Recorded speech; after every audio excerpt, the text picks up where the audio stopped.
ओम शांति बाबांकर महावाक्य आज डेट 15 जुलाई 2026 प्राप्त मुरली ओम शांति बागदादा बाबा कहते मीठे बच्चे जोगबल द्वारा ही आत्मार कलंक छाड़िब सेथिपाई जोगरे केबे भी अवहेला कर ना।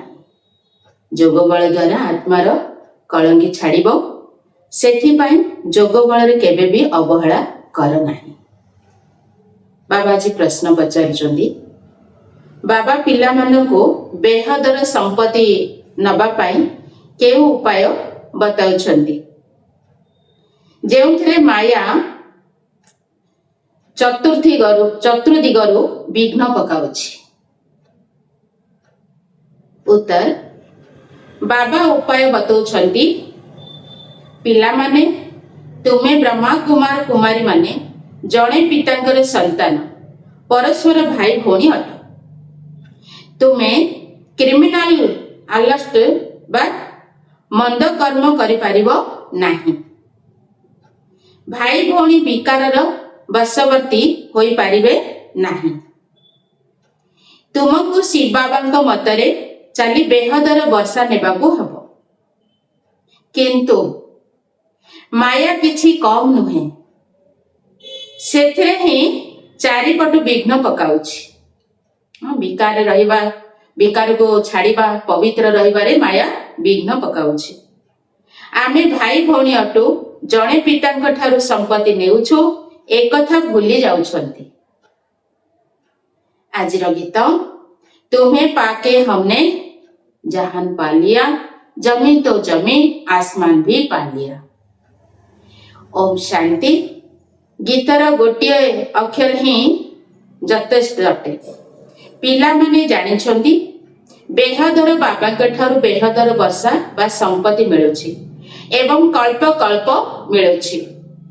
एक कथा मध्य पिला माने जानिछंती जे बेहदर वर्षा वास्तव रे भारत को मिलिथिला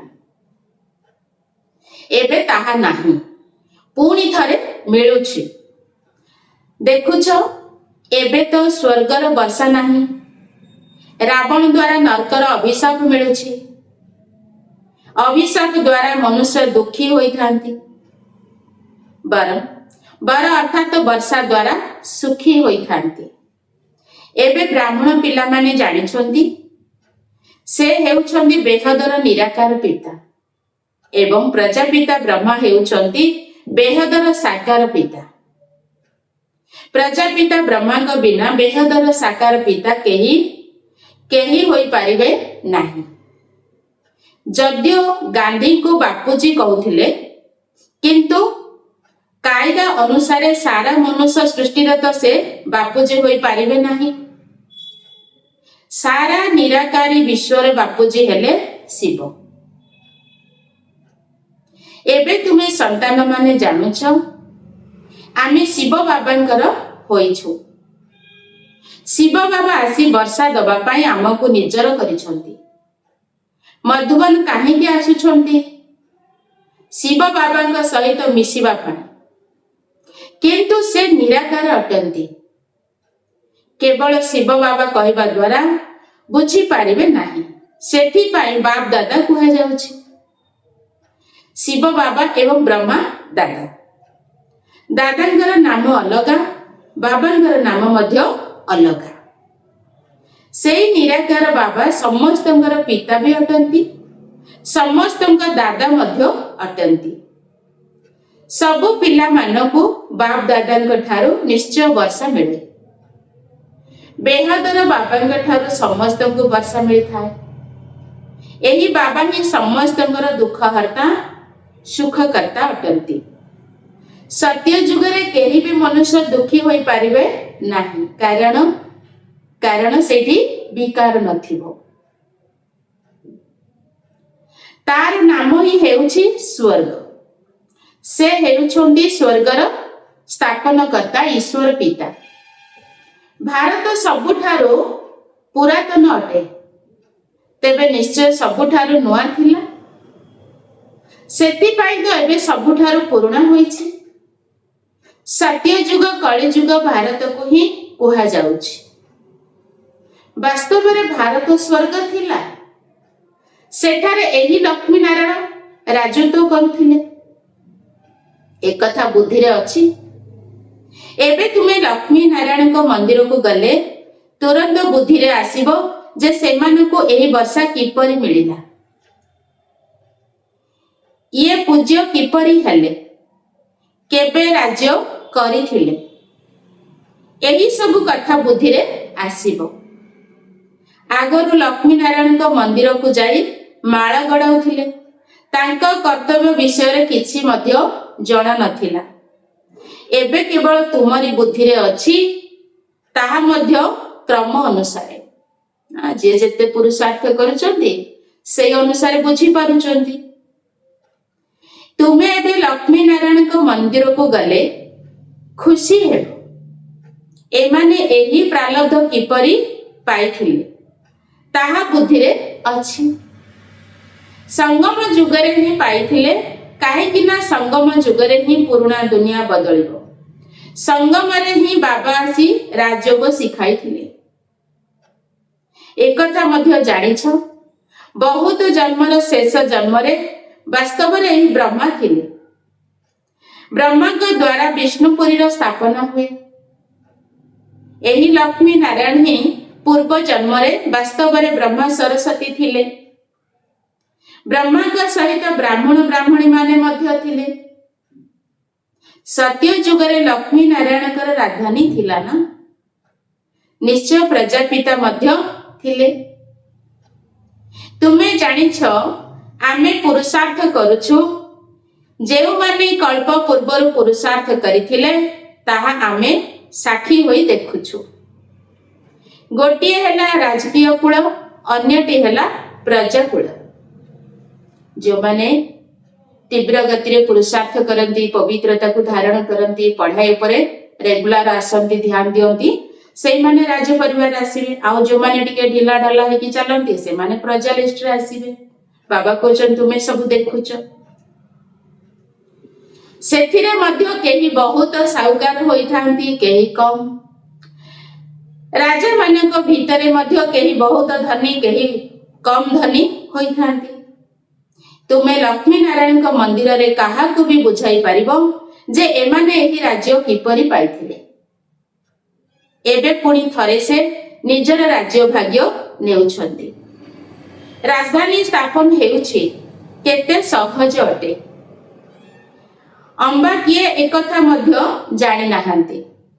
ତୁମେ କହୁଛ ଇଏ ତ ଜଗଦମ୍ବା ଅଟନ୍ତି। କଳ୍ପ ପୂର୍ବରୁ ମଧ୍ୟ ଜଗଦମ୍ବା ଜଗତ ପିତା ଥିଲେ। ଆମେ ତାଙ୍କର ସନ୍ତାନ ଥିଲୁ। ସଙ୍ଗମ ଯୁଗରେ ବାବା ରାଜଯୋଗ ଶିଖାଉଛନ୍ତି। ଜଗଦମ୍ବାଙ୍କ ସନ୍ତାନ ମଧ୍ୟ ଢେର ଅଛନ୍ତି, କିନ୍ତୁ ସମସ୍ତଙ୍କୁ ତ ଏଠାରେ ରଖିପାରିବେ ନାହିଁ।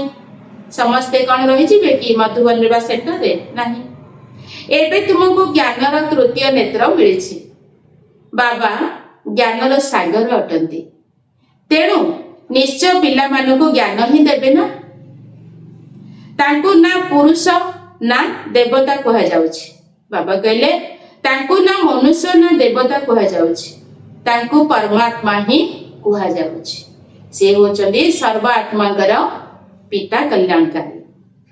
ପରମାତ୍ମା ହିଁ କୁହାଯାଉଛି। ତୁମେ ଯେକୌଣସି ମନ୍ଦିରକୁ ଗଲେ ତାଙ୍କର ଜୀବନ କାହାଣୀ କହିପାରିବ। ରାମଙ୍କ ପାଇଁ ମଧ୍ୟ ତୁମେ ବୁଝାଇ ପାରିବ। ଚନ୍ଦ୍ରବଂଶୀ କୂଳ ଏବେ ସ୍ଥାପନ ହେଉଛି। ବ୍ରହ୍ମାଙ୍କ ଦ୍ୱାରା ବ୍ରାହ୍ମଣ ମାନଙ୍କର ମଧ୍ୟ ଧର୍ମ ସ୍ଥାପନ ହେଉଛି। ବ୍ରହ୍ମାଙ୍କର ନାମ କେତେ ବିଖ୍ୟାତ। ବ୍ରହ୍ମାଙ୍କ ଦ୍ୱାରା ବାବା ବ୍ରାହ୍ମଣ ମାନଙ୍କୁ ରଚନା କରୁଛନ୍ତି। ତୁମେ ବ୍ରହ୍ମା କୁମାର କୁମାରୀ ହୋଇଥିବାରୁ ଜାଣିଛ ଆମେ ଏକ ବାବାଙ୍କର ସନ୍ତାନ, ପରସ୍ପର ଭାଇ ଭଉଣୀ ଅଟୁ। ତେଣୁ ଆମେ ଖରାପ କର୍ମ କରିପାରିବୁ ନାହିଁ। ଭାଇ ଭଉଣୀ ବିକାରରେ ଯାଇପାରିବେ ନାହିଁ। ବାବା ଏହି ଯୁକ୍ତି ରଚନା କରିଛନ୍ତି। ଡ୍ରାମା ଅନୁସାରେ ତୁମେ ମଧ୍ୟ ବ୍ରହ୍ମା କୁମାର, ଆମେ ମଧ୍ୟ ବ୍ରହ୍ମା କୁମାରୀ ଅଟୁ। ବାସ୍ତବରେ ସାରା ଦୁନିଆ ବିକେ ଅଟେ, किंतु केही जानी नाहंती। आमे शिव बाबांक मतरे बेहदर वर्षा नेउछु। तो चतुर्दिगर विघ्न पकाउछि। आमे भाई भौणी अटु, एकमात्र बाबांक ठारू वर्षा नेउछु, एक कथा भूली जाउछंती। एक कथा तो भल भाबरे बुझुछ जे सत्य जुगरे एक ही धर्म रहिबो, बाकी सब धर्म समाप्त होई जिवो। एक कथा मध्य पिला माने जानिछंती। एहा कौनसी नुआ कथा नुहे। प्रत्येक 5000 वर्ष परे एही चक्र घुरे। एहार तिथि तारीख मध्य लेखा जाइछि। एक कथा मध्य बुद्धि रे रहिबा दरकार। आमे शिव बाबांक ठारू एही जुक्ति रे वर्षा नेउ थाउ। लक्ष्य तो मिलिछि ना, बाबा को याद करी बाबांक ठारू वर्षा नेबाको हेबो। याद अर्थात जोग बल द्वारा ही कलंकी बाहरिबो। सेथिरे कौनसी भूल न हेउ सेथि पाई मुरली मिलुछि। पक्का निश्चय बुद्धि थिले तुमे केउ आडे भी जाई परिबो। धरिनियो मुरली मिलु नाही तेबे भी बुद्धि रे तो अछि ना। आमे बाबांकर होई जाइछु। बाबा बुझाउछंती तुमर आत्मा तम प्रधान होई जाइछि। एबे तुमे बाबा को याद कले तम प्रधान रु सत प्रधान होई जिवो। एही महामंत्र एकमात्र बाबा ही बताउछंती, आउ केही बताई परिबे नाही। बाबा ही कहउछंती मीठा मीठा पिला माने यादर बल द्वारा ही तुमको तम प्रधान रु सत प्रधान हेबाको पड़िबो। एही वाक्य रहिछि किंतु काहारी बुद्धि रे आसु नाही। एबे तुमे बुझुछ जे वास्तव रे कल्प पूर्वरु मध्य बाबा एही वाक्य कहिथिले जे देहर सबु धर्म को छाड़ निजको आत्मा मने कर। एसबु देहर धर्म अटे ना। समस्तंगर पिता जणे ही अटंती। सबु आत्मा माने एकमात्र सही बाबा को डाकुछंती। पोप मध्य ईश्वर को याद करुछंती, कहउछंती हे ईश्वर पिता दया कर। एही मनुष्य मानकर क्रोधी बुद्धि को बदलाई दियो, तेबे परस्पर मध्य रे लड़ाई करिवे नाही। एक कथा किए कहउछंती? पोप कहउछंती। बाबा को ही तो याद करिवे ना, आउ काहा को याद करिवे नाही। शिव बाबा को ही डाकुछंती जे आसी पतित को पवित्र कर। पवित्र होई गले बिकारी रावणर दुनिया रे रही पारिबे नाही। पुणी निश्चय नुआ दुनिया दरकार। कली जुगरु बदली सत्य जुग तो हेबो ना, किंतु एतिकी भी बुझी पारु नाहंती। जणे डॉक्टर आसीथिले, कहूथिले एबे तो कली जुग अछि, तेबे कली जुग ही चलिबो। अरे सबुदिन पाई कली जुग किपरि चलिबो? बाबा ई कथा बुझौछंती। कली जुगटा कौन भल कि? समस्ते कौन ज्ञान को बुझुछंती? केवल भावना अछि। तेणु अन्य मानक नहीं आसुछंती। सेमानकु अनुभव हेउ नाही, किंतु जेउ मानकु आणुछंती जदि सेमानकु किछि अनुभव होई जाए बा निश्चय बुद्धि होई जाई थांती, तेबे किछि ना किछि दलाली बा पाउना मिलि जिवो। तेणु नहीं कि जाउछंती। आमे स्वर्ग रे तो आसी जिवो जदि बाबांक ठारू टिकिए भी ज्ञान शुणुछंती, तेबे स्वर्ग रे निश्चय आसी जिवे। काहे कि ना स्वर्गीय ईश्वर पितांकर बा बाबांकर सम्मुख रे आसी बसी छंती। बाबा बुझाउछंती मु समस्तंगर पिता अटे ना। केही विश्वास करू नाहंती जे शिव बाबा किपरि आसीबे। आमर आत्मा जदि आसी पारु नाही, तेबे मु काहेकि आसी पारिबि नाही। आत्मा जदि गोटिए शरीर छाड़ी अन्य शरीर को जाई पारुछि, तेबे मु काहेकि आसी पारिबि नाही। नहले मु किपरि आसीबि? डाकुछंती मध्य हे पतित पावन बाबा, आसी करी पतित को पवित्र कराओ। बाबा कहउछंती ମୁଁ ଭାରତକୁ ହିଁ ଆସୁଛି। କଳ୍ପ କଳ୍ପର ସଙ୍ଗମରେ ଥରେ ମାତ୍ର ଆସୁଛି। ତୁମେ ଯେବେ 84 ଜନ୍ମ ପୁରା କରୁଛ ତେବେ ମୁଁ ଆସୁଛି। ତୁମ ସନ୍ତାନ ମାନଙ୍କର ନିଶ୍ଚୟ ଅଛି ବାବା ଆସିଛନ୍ତି ପୁଣି ଥରେ ବର୍ଷା ଦବା ପାଇଁ। ବାବା କହୁଛନ୍ତି ମୋର ଧନ୍ଦା ହିଁ ହେଉଛି ପୁରୁଣା ଦୁନିଆକୁ ବଦଳାଇ ନୂଆ ଦୁନିଆ ସ୍ଥାପନ କରିବା। ସେଥିପାଇଁ ଗାୟନ ରହିଛି, ନୂଆ ଦୁନିଆର ସ୍ଥାପନା, ପୁରୁଣା ଦୁନିଆର ବିନାଶ ହେବ। ତୁମେ ତାପରେ ପାଳନ କରିବ। ଜ୍ଞାନର ଆଲୋକ ମିଳିଛି ନା? କାଳୀଙ୍କ ମନ୍ଦିର ଦେଖିଲେ ବୁଝିବେ ଯେ ଏହି ମୂର୍ତ୍ତି ଠିକ ନୁହେଁ। ବାସ୍ତବରେ କାଳୀ ଜଗନ୍ନାଥ ଅଟନ୍ତି। କାଳୀ ହେଉଛନ୍ତି ଜଗଦମ୍ବା, କିନ୍ତୁ ତାଙ୍କର ରୂପ ଏପରି ଭୟାନକ ନୁହେଁ।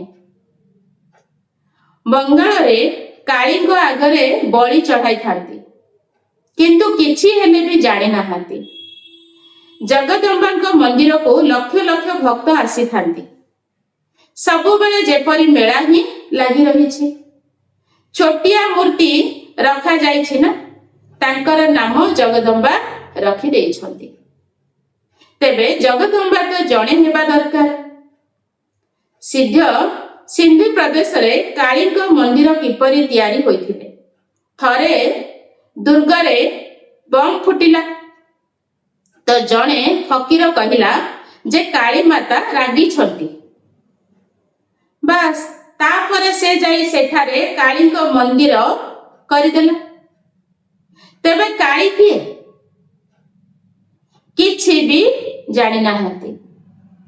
ତୁମକୁ ଏବେ ଜ୍ଞାନ ମିଳିଛି, ଏଭଳି କୌଣସି ଜିନିଷ ନାହିଁ ଯାହାକୁ ତୁମେ ଜାଣିନାହ। ଜାଣିଛ ଯେ ବାବାଙ୍କ ଠାରୁ ବର୍ଷା ନେଉଛ, ତେଣୁ ପୁରା ପୁରୁଷାର୍ଥ କରିବା ଦରକାର ନା। ପ୍ରଥମ ନମ୍ବରର ଦୁଃଖ ସେବେ ଆରମ୍ଭ ହୋଇଥାଏ ଯେବେ କୁମାର କୁମାରୀ ବିବାହ କରିଥାନ୍ତି।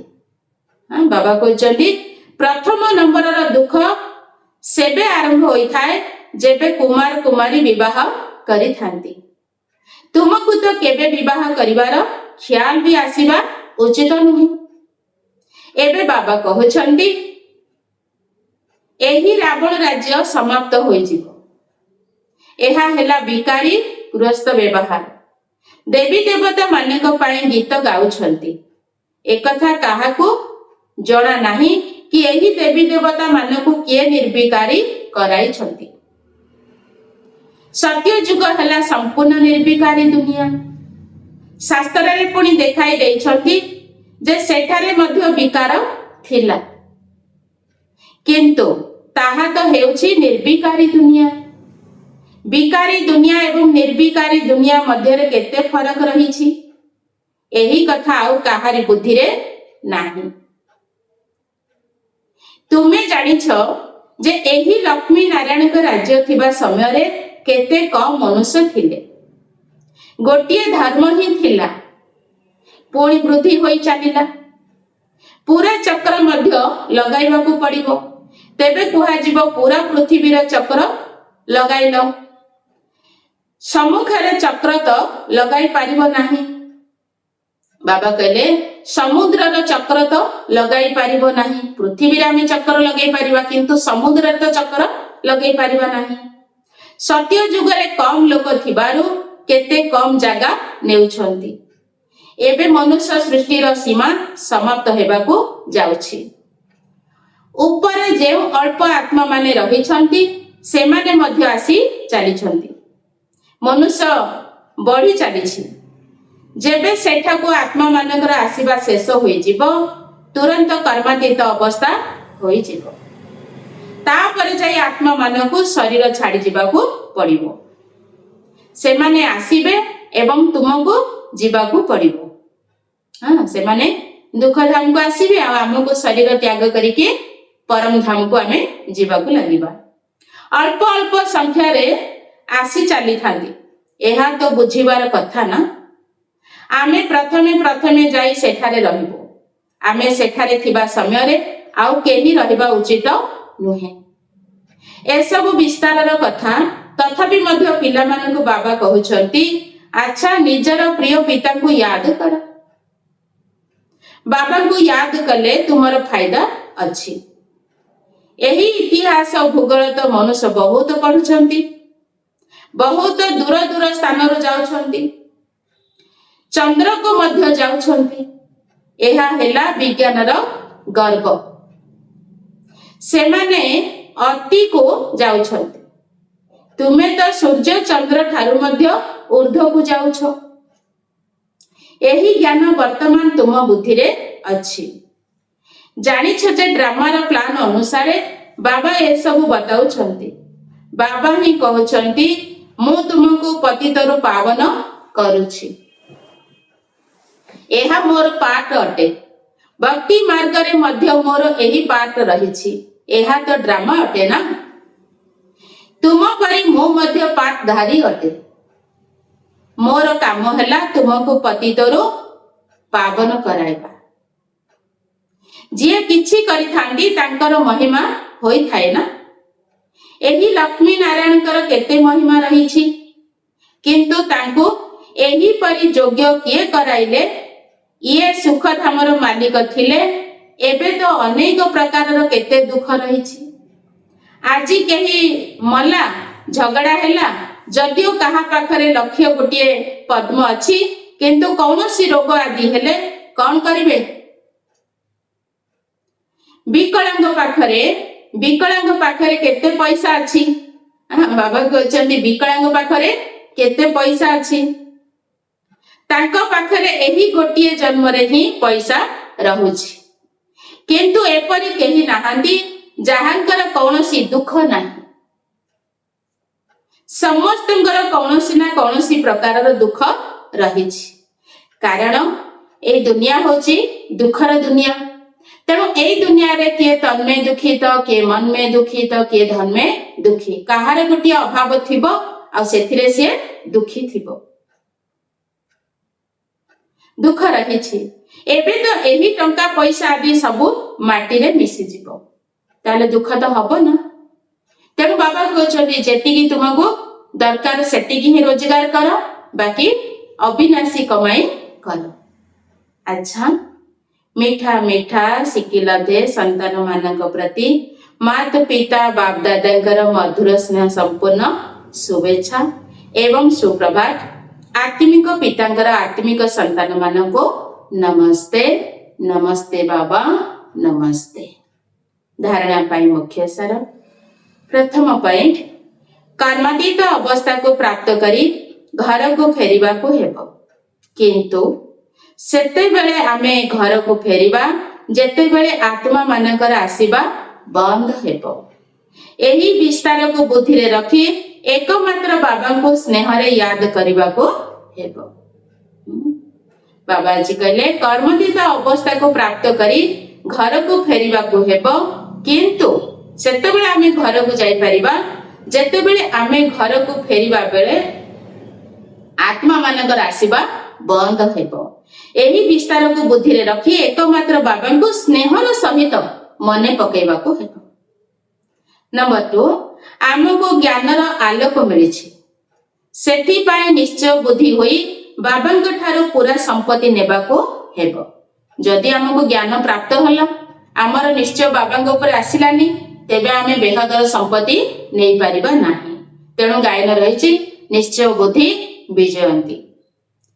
କେଉଁଠି ରହିଲେ ମଧ୍ୟ ୟାଦର ବଳ ଦ୍ୱାରା ଆତ୍ମାକୁ ତମ ପ୍ରଧାନରୁ ସତ ପ୍ରଦାନ କରିବାର ପୁରୁଷାର୍ଥ କରିବାକୁ ହେବ। ଯେକୌଣସି ଜାଗା ଯେକୌଣସି ପରିସ୍ଥିତିରେ ରହିଲେ ମଧ୍ୟ ଆମେ ବାବାଙ୍କୁ ମନେ ପକେଇବା, ତେବେ ଯାଇକି ଆତ୍ମା ଭିତରେ ବଳ ପ୍ରାପ୍ତ ହବ, ଯେଉଁ ବଳ ଆଧାରରେ ଆମେ ମାୟା ଉପରେ ବିଜୟୀ ହେଇପାରିବା।